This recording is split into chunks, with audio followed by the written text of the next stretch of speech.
I'm very excited to hear the glorification of our gurus from Sripad Bhaktivedanta Tapasvi Maharaj, my dear friend and god brother, beaming in from Mayapur.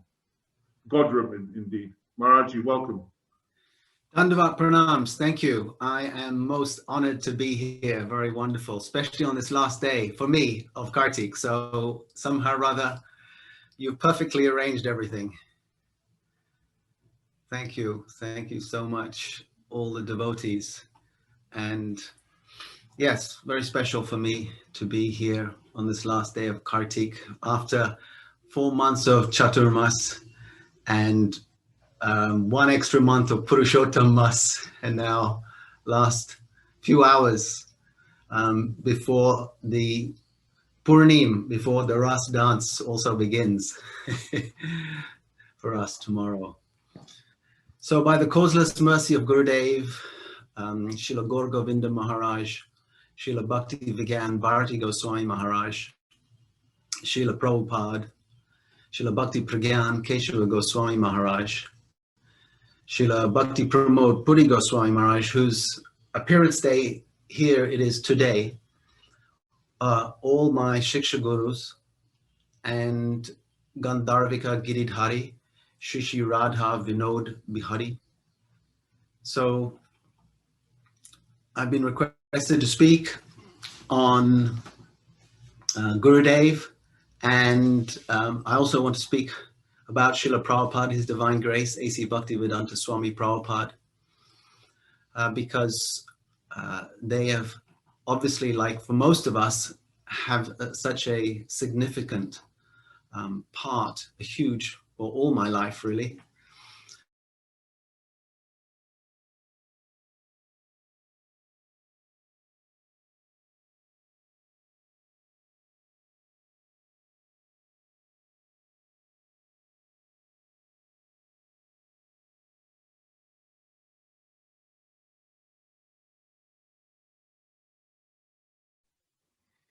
Sorry, Dandavat pranams. Just bear with us. Maharaj is just probably having some technical issues with the Wi-Fi.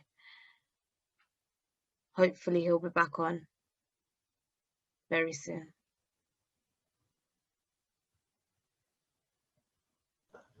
Whilst he's not here, can I suggest we extend it by 1 week so we have 64 limbs of bhakti?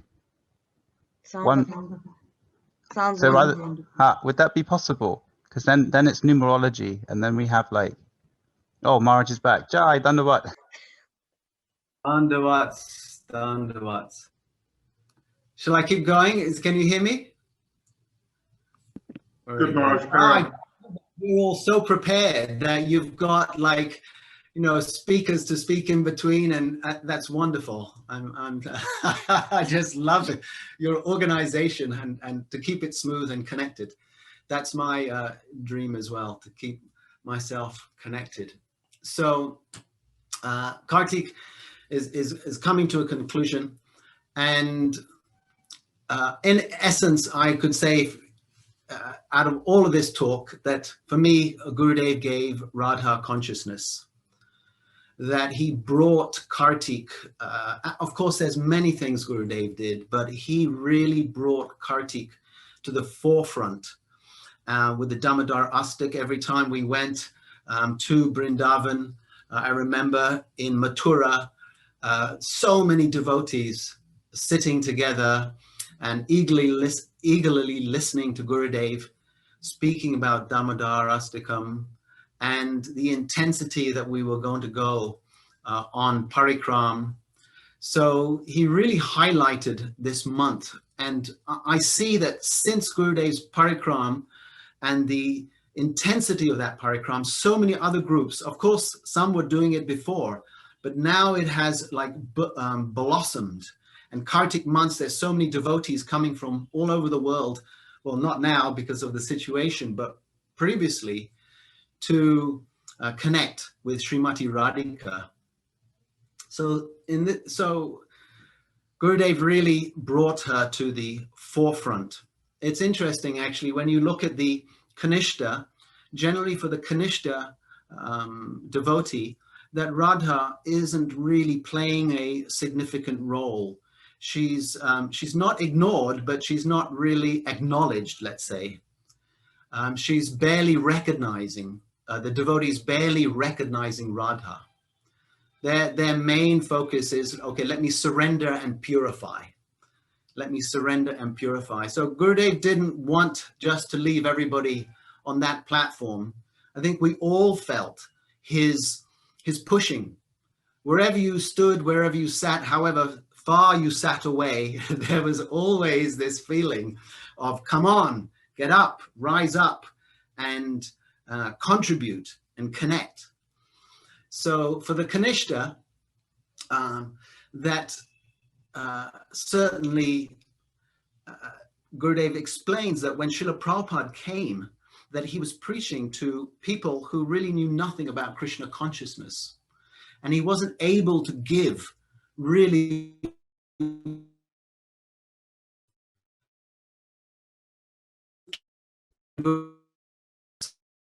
he preached Bhakti. Why was Gurudev saying that? It was because so many were not ready.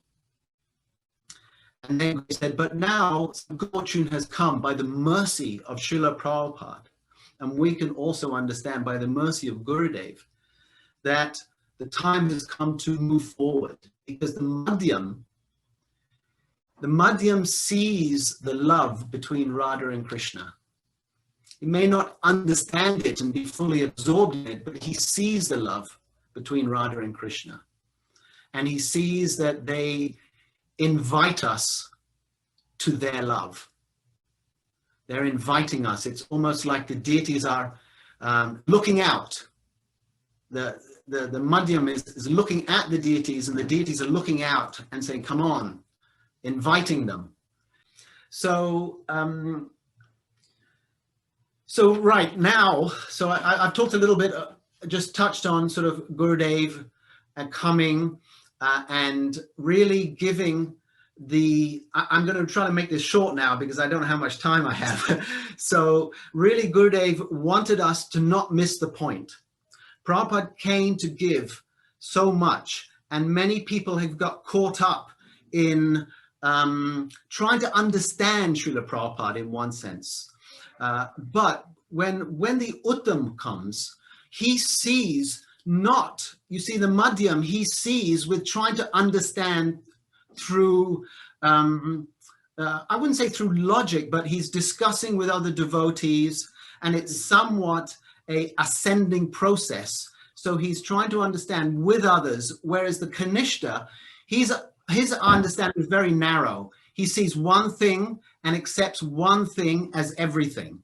That is in the Bhagavad Gita, 18th chapter, text number 22, where the one in knowledge, in ignorance, he's only seeing one thing and accepts that as everything. Whereas the Madhyam, he is trying to, with other devotees, trying to look at different quotes and how to piece it together. So he has a broader understanding, and he's actually trying to understand. Whereas the Uttam, his intuition is of the highest order. So it's descending into him. So therefore, he doesn't, when he, like Gurudev, when he sees Prabhupada's books, or he knows Srila Prabhupada, he knows what Prabhupada wants to give. There, in one sense, there's no question of research or trying to understand something. Even the apparent paradoxes that are there in Prabhupada's books. For example, Prabhupada talks about there's no love in this world. And you hear that repeatedly by Srila Prabhupada. But then you read in the Nectar of Devotion that Prabhupada says that everybody has an intrinsic nature to love, and you cannot live in this world unless you are loving, you know. So there's these apparent paradoxes and almost opposite points of view. And so the Uttam, he, from his position, is able to see the real point of all of this, the real goal. And that is what, as we know, there's an internal mission and there's an external mission. Mahaprabhu had an internal mission and he had an external mission. So now, when Gurudev has physically departed, of course, he's never departed. He's always here as Akhanda Guru Tattva, always present with us. However, because of his physical departure, we have a special opportunity. Gurudev gives the example of the gopis. He said that Krishna was in Vrindavan and all the gopis were with Krishna. Then Krishna left. He goes to Mathura and then he goes to Dwarka. Now the gopis were feeling so terrible that Krishna had left, but they got something special. They got this Vipralamba Bhav, this mood of meeting in separation. So that they received, even though Krishna had left. Now, Gurudev has left us. Srila Prabhupada has left us. At the same time, we have a special opportunity in these moments. And what is that? And that is to understand their mission, to understand their internal and their external mission. Just as Mahaprabhu, when Mahaprabhu left, it was only when Mahaprabhu left that Krishna's Kaviraj wrote the Chaitanya Charitamrita, and the Vrindavan Das Thakur wrote Chaitanya Bhagavat. So still, even when Mahaprabhu was present, many people did not understand his mission. Why? Is because either they were so absorbed in serving Mahaprabhu that they, in one sense, didn't have the time, let's say, to reflect. Just as when Gurudev is here, when Srila Prabhupada was here, many devotees were very busy serving Srila Prabhupada and Gurudev. And so maybe didn't have the time. I know when I was serving Srila Bharati Maharaj, it was very busy. It was constantly moving, constantly focusing on serving Maharaj. And now there's almost like some time, more time to reflect. Okay, what did Maharaj come essentially to give? What did he give me? What did he come to give others? So this time is a very important time. And there is another example that Gurudev gives about Uddhav. He said that Uddhav, he was sent. Krishna was going to send Uddhav to Vrindavan. And Uddhava was saying, no, I don't want to go. I want to be here with you, Krishna. But then Krishna says that actually, Uddhav, I am 1% here in Mathura, but I am 100% in Vrindavan. Why I'm making this point is because Uddhav thought that he understood Krishna. He thought, no, I'm with Krishna, I'm understanding Krishna, and I like this situation. But actually Krishna, in one sense, was saying, Uddhav, you haven't really understood. You have to go now. You have to be in separation from me. You have to go, and you have to go to the Braj Gopis. And they will teach you, and they will teach you, and you will see how I'm 100% there. So we need to discuss Gurudev's teachings. There is a great emphasis on this, because not just for now, because for now we're discussing and we can help each other. We can say, oh, maybe you were saying this, but Gurudev actually meant it like this. And we can, as either Kanishtas, as Madhyams, we can try to move forward, move up. But also, I'm thinking for the future generations, just as with Srila Prabhupada, they have tried to understand more deeply Srila Prabhupada's teachings, and very, very minutely and very carefully, they have done their best for the future.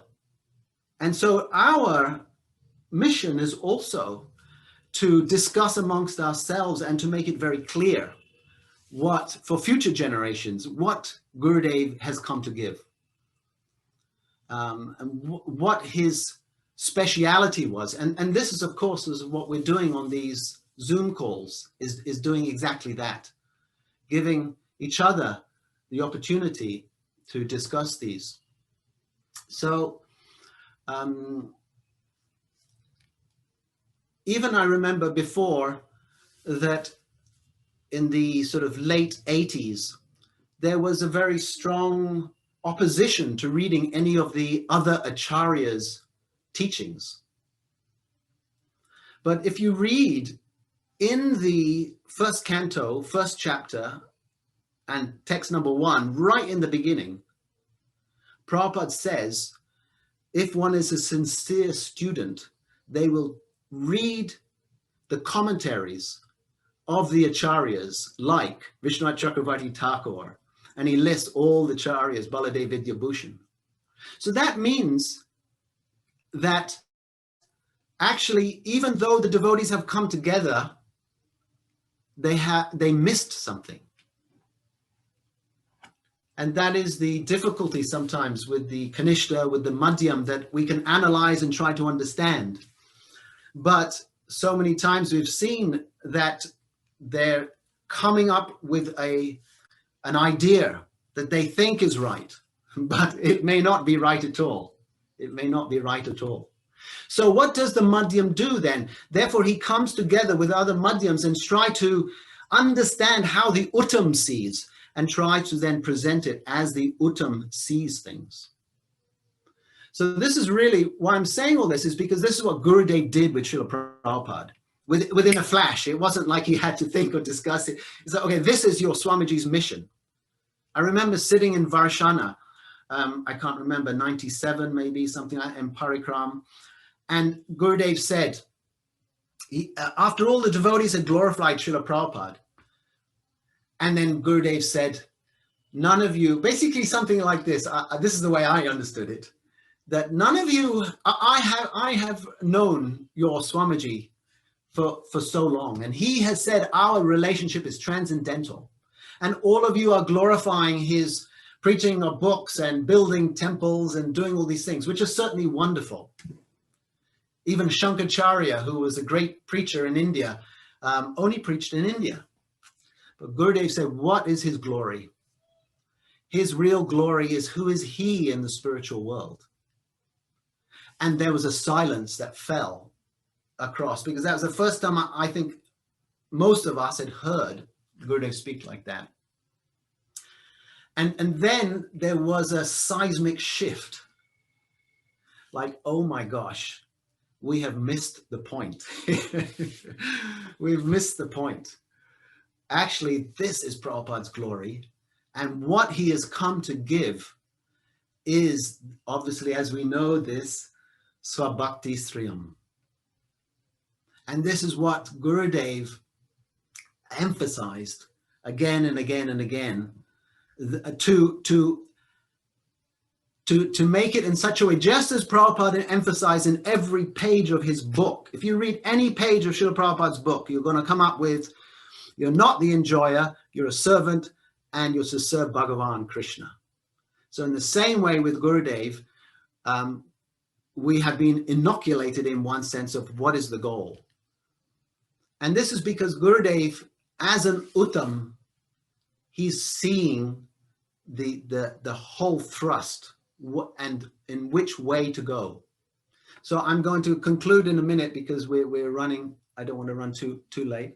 But the other point that I feel that Prabhupada, Gurudev and Srila Prabhupada, and I'll conclude with this, have emphasized and want so strongly is this verse, if I may just find it. Let me see if I can find it. It's in the Nectar of Instruction. I'm sure you all know this. The life of the Krishna Consciousness Society is nourished by these 6 types of loving exchanges among the members. So I love this because it means that we will only be nourished if all are nourished. In the sense of we're nourished now by our Guru Parampara. We're nourished now by other Vaishnavas. But really, you see, there's the internal side of this, which is our own development, which is Gurudeva is focusing. Come on, develop this, grow it. Don't stay at this lower stage. Don't be so narrow-minded. The Kanishta is narrow-minded. The Madhyam is open-minded because he's going to look, he's trying to understand. And the Uttam is broad-minded. He, as Prabhupada says in the Bhagavad Gita, he's a Mahatma. A Mahatma is broad-minded. He can understand and see everything. So why is Prabhupada writing this? Is such an important point, is that we need to nourish each other. We need to nourish these exchanges, because without that, what Prabhupada's saying, the life of the Krishna Consciousness Society is nourished. That means the life. Life means the jiva, the pran. So we can't, as we know, we can't just individually do this. So a part of our work is the internal work. As Mahaprabhu came, he had this internal mission, but he also had an external mission. And the external mission was to spread this prem, to garland the world with prem. And Prabhupada's saying that really, unless we are developing and nourishing ourselves with each other, who will come? Who will join us? How? And when they are with us, they will become nourished by our love. And that's what Krishna said to the gopis. I cannot repay your love. You be satisfied with your love. Your love itself is pure. So it's that exchanges that the devotees will relish in their loving dealings. So I want to conclude. Let's see if I've said that probably quite a couple of times now, but there is just one point. Let me see if I can just find, yes, that let their love be their own reward. I think it's so beautiful. That's the reward. The reward is their love, not if someone reciprocates. The love is the seva. And let them be satisfied with that. And then something to reflect on and think on in the end, I would say, not in a sentimental way I want to say this, but I want to say this obviously in connection with the devotees and the broader world, that we can think of, have I loved much? Have I loved well? These are sort of what I call open-ended questions, something to consider in our life, in our day-to-day life. Have I loved much? Have I loved well? And that's certainly, as I said, to Gurudev, to the Vaishnavas, and to our near and dear ones, our wives, our husbands, our children, our friends, and to the bigger community of the whole world. So thank you very much, Dandavat Pranams, for giving me the opportunity to speak a few words on Gurudev and Srila Prabhupada. Thank you, Maharaj. I'm so glad we went the last mile, because that was really beautiful. I felt a big hole in my heart had we lost you at that previous interruption. I mean, that was astounding. For me, Srila Gurudev and Srila Prabhupada, I remember being in America that first year in Badger, and just seeing how much Gurudev was. I mean, he told, before they left for the West, he told Brajnath that was one of his goals, was to visit every holy tirtha that Prabhupada had been to. Mm. And when I was in Badger that year, and there was lots of people that were definitely in that narrow-minded view, and you could just see him melt, literally the whole temple gradually melted, row by row. The front were already melted, the middle then melted, Then the guys at the back, they'd be kind of like your modern Trump supporters with their arms folded, you know, the Republican redneck types. And then you can just see it just like, you know, metaphorically speaking, not actually speaking. And you can just see it all melting, all melting. And the other thing I wanted to add to something you said, which I thought was really beautiful at the end, how much, I mean, it's not how much I loved in my life, it's how much am I loving every day, every hour. How much am I reaching out? And I think the thing is, the pronoun I needs to be unpacked with how much am I taking the love from Gurudev and from Prabhupada and distributing it. Because if we try and love on our own, we're going to fall over. We don't have the capacity. But when we have that Shakti, when we have that empowerment, when we have that mercy from Srila Gurudev, Srila Prabhupada, depending on how developed our relationship is with them, and that mercy comes in, then we have such capacity to shower so much love in a world to each other, and then also to a world that's so needing of it. So I really love what you said about Yeah, very, very nice, very nice. Yes, once we're in connection with Guru and Krishna, it's their love that we're sharing with everyone. And I mentioned that just as a sort of something to think about, you know, that how much we've done. Yes, we're doing that. And also their love, their mercy can go into the darkness in our hearts. We don't have to be ashamed of the darkness in our hearts. Yes. We can bring it to the light. We can bring it to the bhakti. We can bring it to parampara, because they can transform it into love every single time. Yes. We don't have to be shamed. We don't have to feel shame. No, no, no. And I remember one time in Best Plus in the south of France, Gurudev gave this whole class about you have to share your heart with the Guru. Okay, and so then after the class, maybe a few hours later, I was with Gurudev, and some few devotees have written letters to Gurudev. And Gurudev was saying, they have shared everything in these letters. I didn't mean they have to share all these things. He's saying, our process is also in the heart. We share everything with Gurudev in the heart. Yeah. Right. Very nice. Thank you. Thank you so much, Maharaj. And I was just thinking about what you've said, and I was just thinking, like, as a disciple of Srila Gurudev, what am I doing to contribute to his mission? And, you know, I think that's a big thing for any disciple to really do.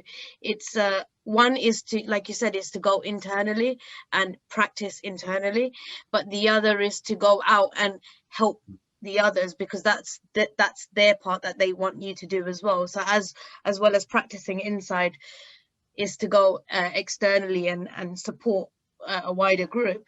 And I was just remembering what Srila Gurudev used to say at the end of Kartik every year, is that everyone should come to Parikram, and everyone should come and get together and, you know, meet in Parikram. And I just wanted to, I felt like maybe it's Gurudev saying it, but I just felt like Gurudev wanted to say that to everyone. Come to Parikram and come and celebrate with him, because he's actually guiding us. He's the one that's walking through Parikram with us. Even though he may not physically be there, he's still there.